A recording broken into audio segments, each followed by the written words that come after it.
નમસ્કાર, ground report સાથે હું છું કોમલ। ગુજરાતના રતનમહાલના જંગલમાં વાઘ આવ્યો અને સ્થાયી થયો હોવાના પુરાવા મળ્યા। વન વિભાગ સતત કરી રહ્યું છે મોનિટરિંગ।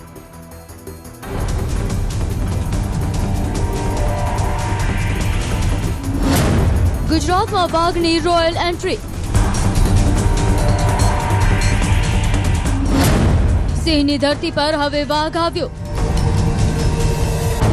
ગુજરાતમાં છેલ્લા ઘણા વર્ષોથી લુપ્ત થઈ ગયેલા વાઘની હાજરી ફરી જોવા મળી છે। દાહોદ જિલ્લામાં આવેલા રતનમહાલ વન્યજીવ અભયારણ્યમાં એક યુવાન નર વાઘે પોતાનો કાયમી વસવાટ બનાવ્યા હોવાનું જણાઈ રહ્યું છે। આ વાઘ ફેબ્રુઆરી 2025 થી અહીં નિયમિતપણે જોવા મળી રહ્યો છે, જે ગુજરાતના ઇતિહાસનો સૌથી લાંબો સમયગાળો છે। વન વિભાગ માટે એક મોટી સફળતા અને પડકાર બંને છે। વાઘ કેમેરામાં ટ્રેપ થયો છે, જેનો વિડીયો પણ હાલમાં ખૂબ વાયરલ થયો છે।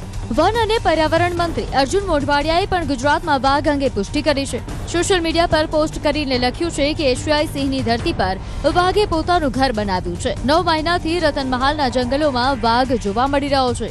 વાઘ જોવા મળતા હવે દેશમાં ગુજરાત એકમાત્ર રાજ્ય છે કે જ્યાં વાઘ, સિંહ અને દીપડા એ 3 મુખ્ય પ્રજાતિઓ જોવા મળી રહી છે।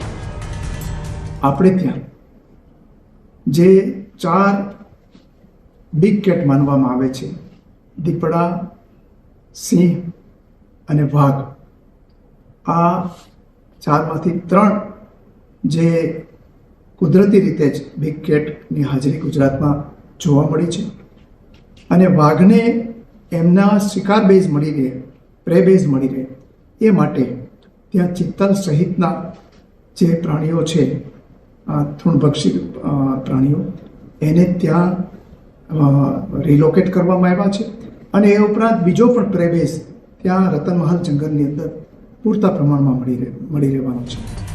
રતનમહાલનો આ વન વિસ્તાર તેની કુદરતી જૈવ વિવિધતા માટે જાણીતો છે અને અહીં વાઘનું દેખાવું એ વન્યજીવ સંરક્ષણ માટે મોટી સફળતા ગણી શકાય।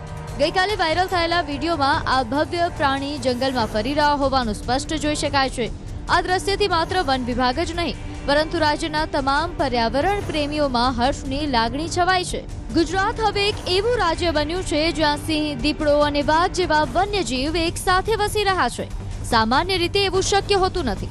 જો કે વન વિભાગના પ્રયાસોથી હવે ગુજરાતમાં વિલુપ્ત થઈ ગયેલ વાઘ ફરીથી જોવા મળી રહ્યો છે। બીજા મહિનાથી આ વાઘ અહીં વસેલો હોવાથી હવે તેને અહીંની પ્રાકૃતિક સ્થિતિ અનુકૂળ આવી ગઈ હોય તેવું લાગી રહ્યું છે। હાલ ગુજરાતમાં એક જ વાઘ છે, જો કે આગામી સમયમાં વાઘની સંખ્યા ગુજરાતમાં વધે તેવી આશા રાખવામાં આવી રહી છે।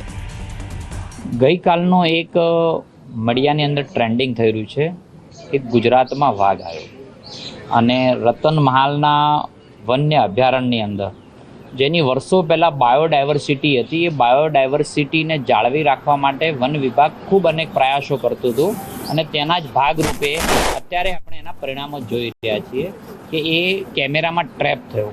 વન વિભાગ એને સતત મોનિટરિંગ કરતું હતું અને એ જ્યારે ટ્રેપ થયું એના પછી હાકબાક ન થાય, એને પીવાની, ખાવાની વ્યવસ્થાઓ, નેચરલ બાયોડાયવર્સિટી સાથે એને જે હેબિચ્યુટ હોય એ પ્રમાણેનું આયોજન વન વિભાગે કર્યું છે।